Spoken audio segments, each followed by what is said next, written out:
जय श्री राम आदरणीय मित्रों। मैं लक्ष्मीपुत्र डॉक्टर कुमार गणेश जयपुर बीकानेर से प्रणाम। वर्ष 2026 में मूलांक 9 वालों के लिए क्या-क्या कुछ खास बातें रह सकती है उनके करियर, व्यापार, निजी और पारिवारिक जीवन में।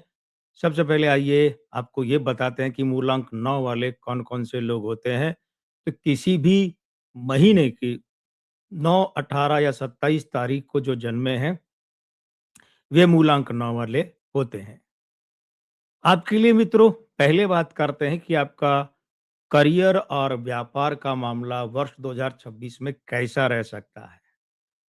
तो आप अगर सरकारी नौकरी में हैं, तो इस वर्ष आपकी नौकरी में पदोन्नति संभव है।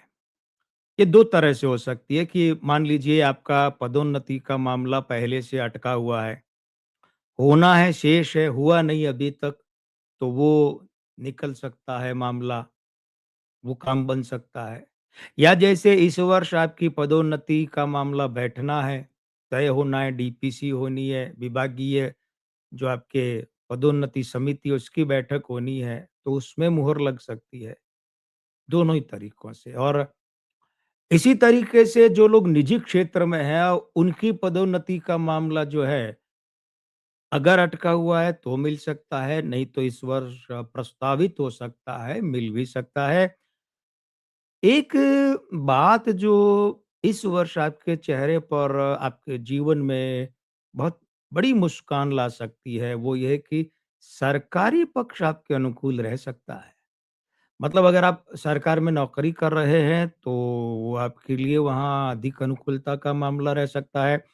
अगर आप सरकारी नौकरी नहीं कर रहे हैं, लेकिन सरकार से संबंधित कोई काम है, कोई बात है, कोई परिस्थिति है, कोई पक्ष है, तो वो आपके साथ रह सकता है, आपके अनुकूल रह सकता है।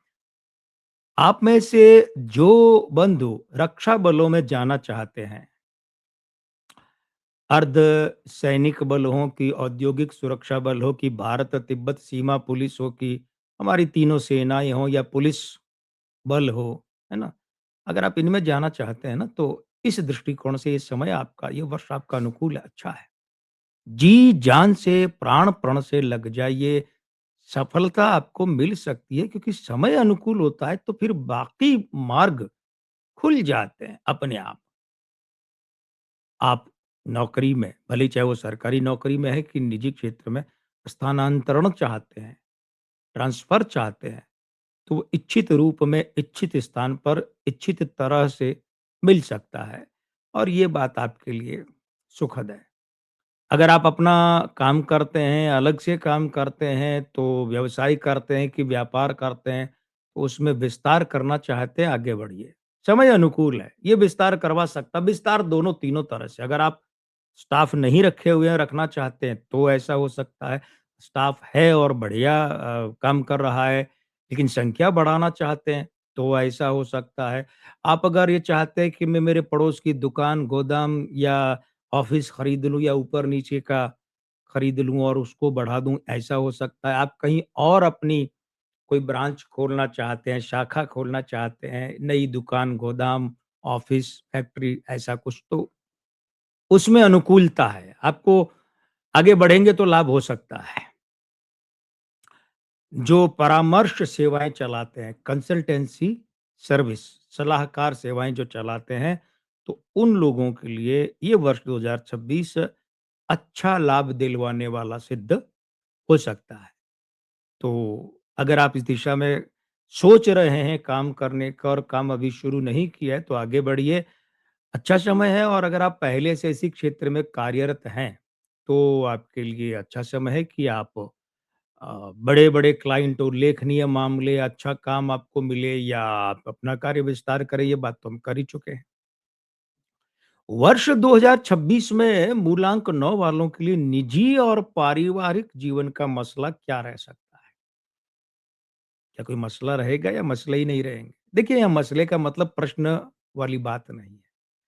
मसला शब्द को एक प्रश्न के रूप में भी लिया जाता है। हम यहाँ मामला शब्द के संदर्भ की बात कर रहे हैं, तो नई गाड़ी लेना चाहते हैं?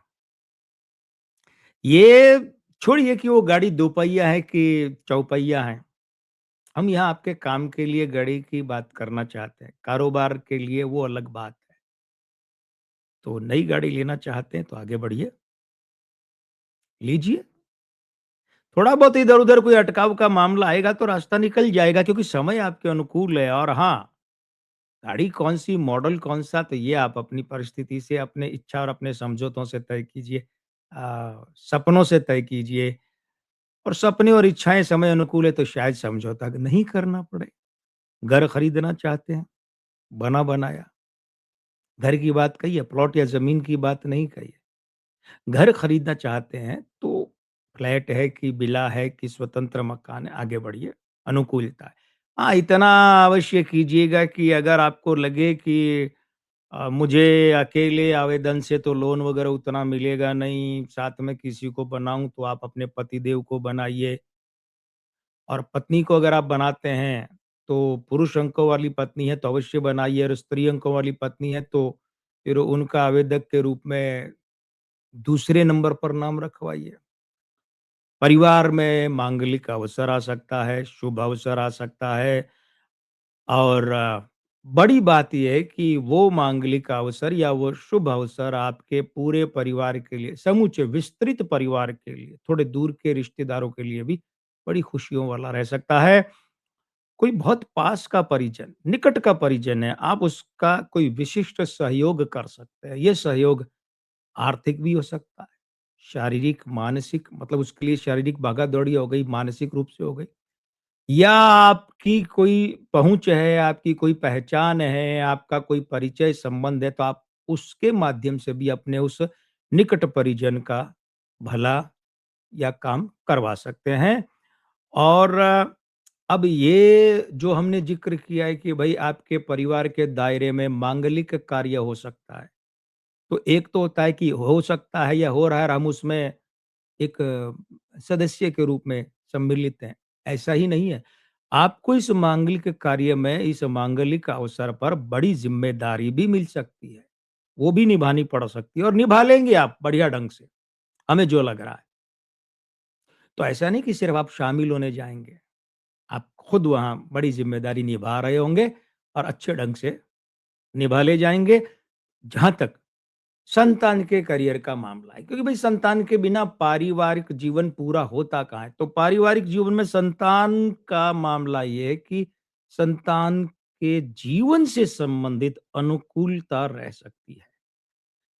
संतान की पढ़ाई के संबंध में भी, उसके करियर के जॉब, नौकरी, काम के सिलसिले में भी अनुकूलता रह सकती है और कोई ऐसा खास धार्मिक अनुष्ठान जो आपके परिचय में, निकट में, समाज में, मोहल्ले में, सोसाइटी में, जिले में, प्रदेश में, राष्ट्रीय स्तर पर हो रहा है, तो आप उसमें कोई उल्लेखनीय सहयोग कर सकते हैं और ये सहयोग तन, मन और धन इन तीनों में से किसी 1, 2 या तीनों से ही हो सकता है, कर सकते हैं आप। ये आपके लिए बड़ी अच्छी बात है और हम समझते हैं कि आपका सौभाग्य है कि आपके साथ ऐसा हो सकता है। तो मित्रों, मैं लक्ष्मीपुत्र डॉक्टर कुमार गणेश, जयपुर बीकानेर से। जय श्री राम। प्रणाम।